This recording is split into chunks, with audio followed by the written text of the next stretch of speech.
নমস্কার, টিএনও নিউজে আপনাদের স্বাগত। আমি এআই নিউজ অ্যাঙ্কার পাখি।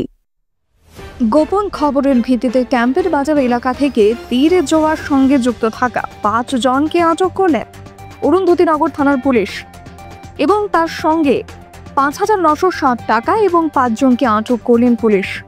এবং তার পাশাপাশি অরুন্ধতিনগর থানার এলাকায় যাতে এই ধরনের কার্যকলাপ না হয় তার জন্য স্পষ্ট বার্তা দিলেন থানার ইনচার্জ বিজয় দাস। তবে সাংবাদিকদের সামনে কিন্তু তিনি গোটা ঘটনাটি তুলে ধরেছেন।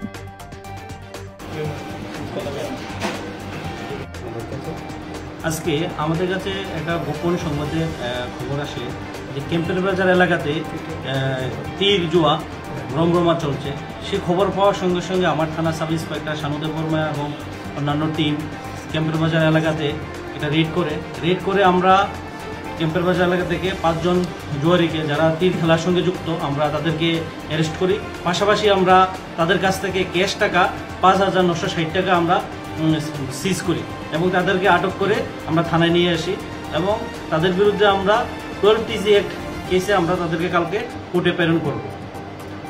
এছাড়া আপনাদের মাধ্যমে আমি এও বার্তা দিতে চাই, যারা ক্যাম্পের বাজার বা এই এলাকায় এইসব জুয়ার সাথে যুক্ত আছেন আপনারা নিজেরা সতর্ক হয়ে যান। এই খেলা থেকে, জুয়া খেলা থেকে বা অন্যান্য যারা নেশা জাতীয় দ্রব্যের সাথে ব্যবসার সাথে জড়িত আছেন আপনারা সতর্ক হয়ে যান, না হলে কিন্তু আমাদের এই ধরনের রেড আগামী দিনও জারি থাকবে। এটাই আমি আপনাদের মাধ্যমে এই বার্তা আমি দিতে চাই। এখনকার মতো সংবাদ এ পর্যন্তই। পরবর্তী নিউজ ও আপডেটস দেখার জন্য অবশ্যই চোখ রাখুন টিএনও নিউজের পর্দায়।